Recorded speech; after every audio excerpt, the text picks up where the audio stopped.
Hello, friends, and welcome back to r/ProRevenge. Let's start with the story that our main characters got into, but in the end, everything was solved with the help of the right lawyer. But before we begin, don't forget to subscribe to our channel if you're new here, and turn on notifications so you don't miss a new video every single day. Here we go. Defraud me? It'll cost you $45,000. So 3 years ago, my husband and I set out to buy a house. We started in a rent-to-own situation because the house we wanted was up for that. The girl wanted to rent for a year, then sell. Don't know why she did, but it worked for us, and the rent was really low for the area. As such, it allowed us to save up for the down payment. My brother-in-law was ready to co-sign on the loan, and this was a done deal for everyone. We signed a contract and we're good to go, right? Nope, this is ProRevenge, not everything works perfectly. So about 6 months into the contract, she wants a down payment. This is not right. You give the down payment to the bank, don't you? We decline. Then she needs money to help pay to get mom's shoulder surgery. She'll take it off the total payment. We're shaky because of the first request and decline. We decide we're going to wait 12 months because we're almost to a point financially where we don't need brother-in-law. Now she needs money because her dad had a stroke. We start taking a look at other houses because we can feel this is going downhill. Find one 2 houses down, way prettier and 400 square feet more, $10,000 less, but 10 years older. I love it. It has 3 nooks, one in the kitchen dining area, one in the dining room, and one in the living room. We approach the owners, but don't make an offer yet. She claims we're not going to buy the house, so she's going to show it to other people. Okay? Technically, she owns the house, showing it's her right. She shows the house to one person who makes an offer and tried to evict us a month early as a result. We make an offer on the other house and it's accepted. We send her a letter from our lawyer for breach of contract. She flips and asks us to work it out. We refuse and she sues us for failing to buy the house per the contract. We later find out the person she showed the house to and who made the offer is her Facebook friend. We could win easily. See, she defrauded us. Her parents owned the house and she did not have the legal right or power of attorney to sign the contract. Her name was not on anything other than our rent-to-own contract, so her mom had the power to boot us at any time, and she did when she found out we were not going to buy it.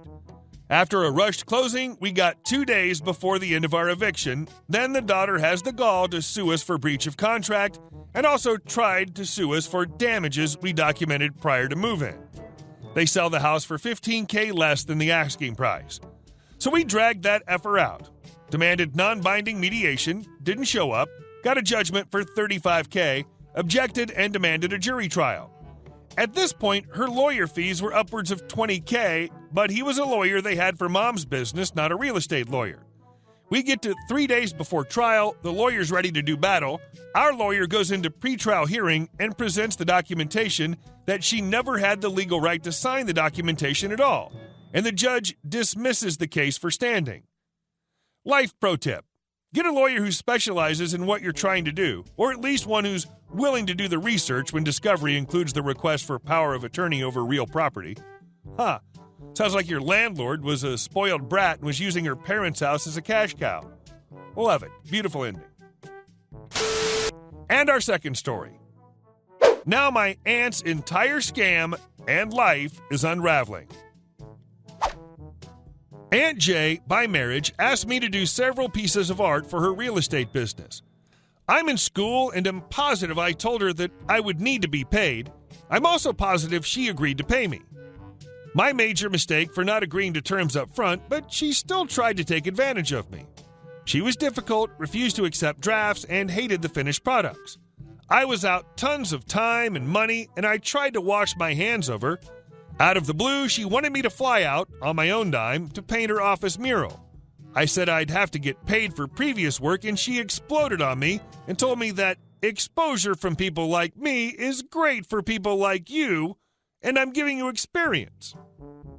That was Monday. First thing Tuesday morning, I had a meeting with my school's licensing/legal advisor, and she helped me draft a letter stating since no legal transfer of ownership had taken place, Aunt Jay was to cease using any of my work immediately. We also wrote up an invoice for my time, materials, and shipping up to that point. With the very friendly 15% family discount, and that if Aunt Jay were to work out a payment plan, she could continue using the finished pieces. I emailed them to her. I was very sincerely trying to handle this like an adult and not involve my parents or my uncle, Dad's brother, and Aunt Jay's husband. But maybe an hour and a half after I pressed send on the email, my mom called me. It basically went like this. Mom, Aunt Jay just called and completely chewed me out over what an ungrateful brat you are. What's going on? I explained the situation to her and apologized because I was really trying to handle it myself. She was apoplectic mad and revealed to me that Aunt Jay had been pulling this kind of bullcrap ever since she married my uncle.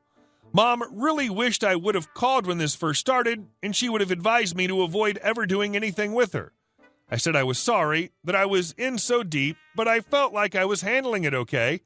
My mom asked if it was okay if she got involved, and I said that was okay. Aunt Jay got her real estate license last fall and had been telling my uncle that she was a lock to be a franchisee, or whatever you call it in real estate, for a nationwide real estate company. I'll just say Promax. My mom called a local Promax office and asked who she should talk to because one of their agents had commissioned several thousands of dollars worth of professional promotional materials and was refusing to pay. She was put on the phone with whoever was the highest-ranking agent in my hometown, who was incredibly confused because all the local offices were under his guidance and they had a promotional materials contract with a local graphic design company. My mom gave him Aunt Jay's name, and holy crap. Aunt Jay was using this multi-million-dollar real estate company's name and materials when she wasn't even part of the company. I mean, this is a huge deal. She could literally be facing years of legal trouble since real estate licensing is a fairly small world in our state. She's almost certainly going to lose her license if Promax pursues her. I honestly don't know enough about real estate to know how or even if she was making this work or if she was just biding her time until the franchise did come through. I have no idea. Maybe her scam wouldn't have been figured out if she'd just paid me. But it gets even deeper than this. Aunt Jay had just bought a brand new Cadillac Escalade over Christmas, and since she said it was for work, she told my uncle that Promax was helping her finance it. My dad called my uncle, his brother, to let him know what my mom had found as a heads up. My uncle freaked out because obviously if she wasn't a part of Promax, then she wasn't getting generous financing terms from Promax on her new $80,000 car. My uncle ran his credit, and it looks like Aunt Jay had taken out 2 credit cards in his name and maxed them out. He thanks for the down payment on his car. So not only was Aunt Jay screwing me over, she was in a roundabout way stealing using the established name of a multi-million-dollar company, but she committed identity theft against her own husband too. And now she's been exposed because she refused to pay me. My uncle told my dad that she's known that the last straw had been coming for a long time, and this was a last log. He's contacting divorce attorneys immediately in hopes he doesn't get taken down in case Promax decides to pursue real legal action against her. He's going to have the lawyer advise him on what to do about the identity theft. Basically, Aunt Jay is screwed in every way imaginable. I've never been one to gloat, and I always take pity on people who are having a hard time. I'm not this time. And our last story. Why sue them? They're not Y2K compliant. In the late 90s, I worked briefly at a company that made industrial controllers, tiny computers, to bring factories into the digital age. They were simple enough little things, and a lot of other companies made them too.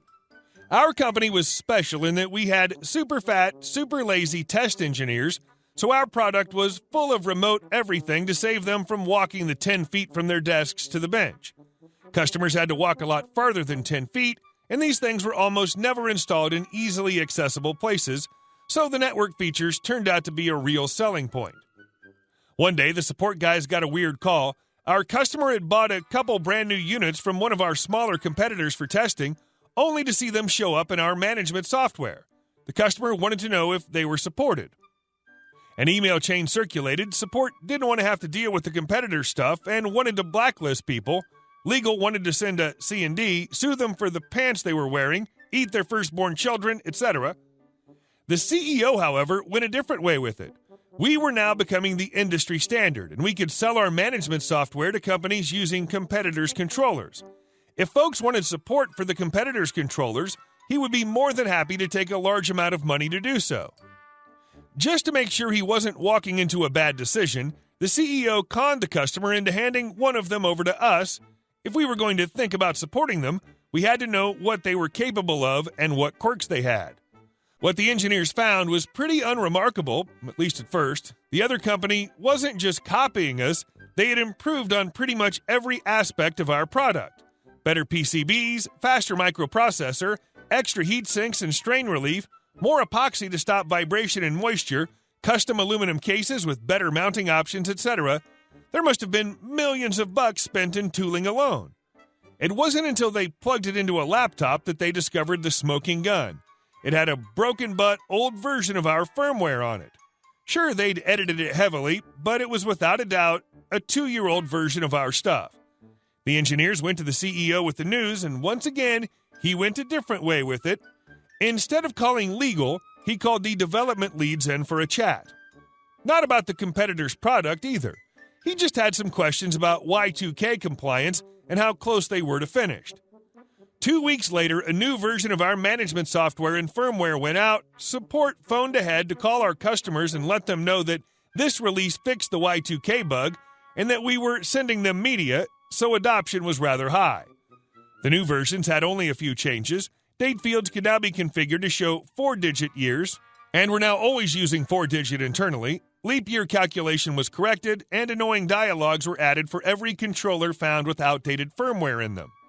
The dialogue read something like, controller found at 192.x.x.x needs an update. Add to update queue, if it was one of ours. If it was one of the competitor's units, or one of ours, what was super borked, the dialogue said, controller found at 192.x.x.x is not Y2K compliant, cannot be updated, and will fail on $days on 12/31/1999. Please contact manufacturer for upgrade or replacement. There was a bit of saber rattling when competitors started getting complaints about Y2K that culminated in a series of messenger-delivered nastygrams. Their position was that their outsourced programmers assured them they were compliant and that we should turn off the dialogue before they sue us for tortious interference. Our position was if they didn't want us to complain about the bugs, they should have had their outsourced programmers steal a version that didn't have those bugs. A year later, competitor went under. Between pulling their new product off the market voluntarily and the lawsuit with the foreign company they contracted to write firmware, they just ran out of money. We got a great deal on some of their assets before they did, though. Thousands of controllers for 15 cents on the dollar, tooling them to make more for 10 cents, etc., as they tried to keep the suit alive long enough to actually see money from it. Hey guys, thank you all for watching the video. I'll see you in the next one.